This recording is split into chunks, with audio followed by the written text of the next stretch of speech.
நீங்கள் என்கிட்ட கொடுத்து பாருங்கள் உணவுத்துறையை, நான் எவ்வளோ பெரிய மாற்றங்களை செய்கிறேன்னு. செய்யணுங்க, உயிர்களை காக்கணும். ஒரு பக்கம் அழிச்சுக்கிட்டு இருக்கீங்க உயிரை, ஒரு பக்கம் காக்கிறதுக்காக இது மாதிரி உணவகத்தை வந்து பாருங்க. நீங்கள் பெரிய அண்ணா வந்து வாங்க, மனோகர் அண்ணன் வாங்க, உலகத்துக்கு தெரியணும் யாரு மனோகர்னா எப்படி சொல்றது. இவங்க தான் மனோகர் அண்ணன். இவர் ஒரு முன்னோடி. இந்தியாவினுடைய இது குறித்த இந்தியாவினுடைய முன்னோடி. இவர் விளையாட்டு இல்லை, இவர் போன்றவர்கள் நீங்க வந்து உணவுத்துறை கொடுத்து பாருங்க, அது எப்படி மாற்றி காட்டுவார். ஏன்னா அப்படிப்பட்ட ஆட்கள் தமிழ்ல இருக்காங்க. ஆனா எவனோ வரான், என்னென்னமோ அள்ளிக்கிட்டு போறான், கண்ட குப்பையும் கொட்டுறான், நம்மளை கொண்டுட்டும் போறான்.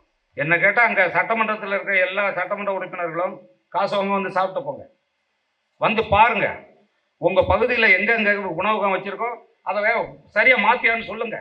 அதுல உங்க வேலை இல்லையா? யார் வேலை? அது பெரிய வேலைங்க. இதில் வந்து பேசுறதுக்காக நான் வரல. இதை தனியா வேற செய்யணும். இதை பற்றி உப்பு கண்டத்தை பற்றியும் 99 கிலோமீட்டர் இந்த உணவகத்தை பற்றியும் ஒரு நூலே எழுதணும். எழுதக்கூடிய அளவிலானது இது. அவர் மனோகர் அண்ணனுடைய இந்த உணவகம் வந்து வளர்ச்சி அடையுது. வளர்ச்சி என்பதுன்னா இன்றைக்கு வந்து நீங்கள் பார்த்தீங்கன்னா கண்ட மோசமான உணவுக்கு அதெல்லாம் நீங்கள் தொடர்ந்து சாப்பிட்டீங்கன்னா செத்தே போயிடுங்க. அது எல்லாம் 50, 60, 70, 100 கிளைகள்னு திறந்துக்கிட்டே இருக்க. அதுவும் உலகம் முழுக்க. இதுதான் உலகம் முழுக்க திறக்க வேண்டிய உணவகம். உங்களுடைய பிள்ளைகளோட வந்து இங்கே வந்து சாப்பிடுங்க, உங்கள் மனைவியோட வாங்க, உறவினர்களோட வாங்க, நண்பர்களுக்கு இதை அறிமுகப்படுத்துங்க. இது அப்படிப்பட்ட ஒரு உணவகமாக இருக்கும். இவர் வந்து வளர்ச்சி அடைஞ்சு இந்த உப்பு கண்டமும் 99 கிலோமீட்டர் உணவகமும் நிறைய வளர்ச்சி அடைஞ்சு நிறைய கிளைகள் வந்ததுன்னா அது இந்த சமூகத்துக்கு நல்லது, மனோகர் அண்ணனுக்கும் நல்லது. காரணம் என்னன்னா, ஒரு உணவகத்தில் நீங்கள் பார்த்தீங்கன்னா வேலை செய்கிறவங்கெல்லாம் பாருங்க, நீங்கள் அவன் தண்ணின்னு கேட்டால் ஒரு தண்ணியே வராது உங்களுக்கு. ஏன்னா தண்ணின்னா என்னன்னு தெரியல அவனுக்கு. அப்படியேப்பட்டவன் தான் வேலை பார்க்குறான். நீ சோறுன்னு கேட்டால் ஒருத்தவனுக்கு வராது, தரத்துக்கு ஆளு கிடையாது. ரைஸ்ன்னு கேட்டால் தான் கொண்டாந்து கொடுக்குறான். இன்னைக்கு உணவகத்தில் இப்படி ஆட்கள் தான் வேலை வாங்குறாங்க. எல்லா மாநிலங்களிலிருந்து வந்து குவிஞ்சிட்டாங்க. ஆனால் அண்ணனுடைய உணவகத்தில் தமிழை மட்டும்தான் அங்கே இருக்க முடியும். அதுவும் இந்த இடத்தை சுற்றி இருக்கிற நம்முடைய மக்கள். இந்த கிராமத்துடைய பொருளாதாரம் எப்போ கிராமத்துக்குள்ளேயே புழங்குதோ அதுதான் நாட்டினுடைய வளர்ச்சி. ஒரு தேசத்தினுடைய வளர்ச்சிங்கிறது சும்மா நிறைய பாலங்களை கட்டுறது, பெரிய பெரிய கட்டடங்களை கட்டுறது, ரயில் விடுறது இல்லை. கிராமத்துடைய பொருளாதாரம் மேலே வரணும்.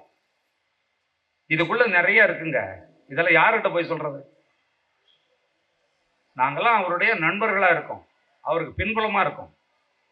நாங்கள் எப்படி ஒரு பொறுப்போட, நானும் வெற்றி, அஜயன் பாலா, பவா செல்லத்துறை, எங்களுக்கெல்லாம் ஒரு பொறுப்பு இருக்குது. பணம் கொடுக்குறாங்கிறதுக்காக எதையும் செய்கிறதில்ல, போட நான் அடிச்சு விட்டுருவோம். ஒரு பொறுப்பு இருக்குது, ஒரு கடமை இருக்குது. நமக்கு பணமும் வேணும். இவர் சேவைக்காக இதை செய்யல,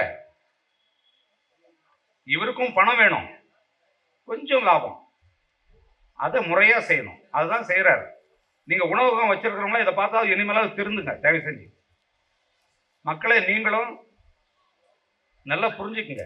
நான்லாம் இந்த உடம்பு இருக்குல்ல, எங்கள் வீட்டிலலாம் மாதத்துக்கு ஒரு நாள் அமாவாசை வரும்ல, அன்னைக்கு தான் நெல் சோறு. மற்ற நாள்லாம் வரகு, தெனை, சாமை, உளுந்து, கொள்ளு, துவரை, மொச்சக்கொட்டை, கம்பு, கேவரு, இதுதான் நான் சாப்பிட்டது. அன்னையிலேருந்து இன்னை வரைக்கும் நான் அதுதான் சாப்பிட்டுட்டு இருக்கேன். ஆனால் எதிர்வரும் இப்போ வந்திருக்கிற தலைமுறைகள், எதிர்வரும் தலைமுறைகளுக்கு நம்ம எதை உணவாக கொடுக்கணும்னு இருக்கு. நம்ம எல்லாரும் பார்த்தீங்கன்னா நல்லா இது மாதிரி பளபளப்பாக இருக்கிற ஹோட்டலில் மட்டும் சாப்பிட மட்டும் கற்று வச்சுருக்கோம். அது மட்டும் பத்தாது, அதுக்குள்ளே என்ன போடுறான்றதை பாருங்கள் முதல்ல.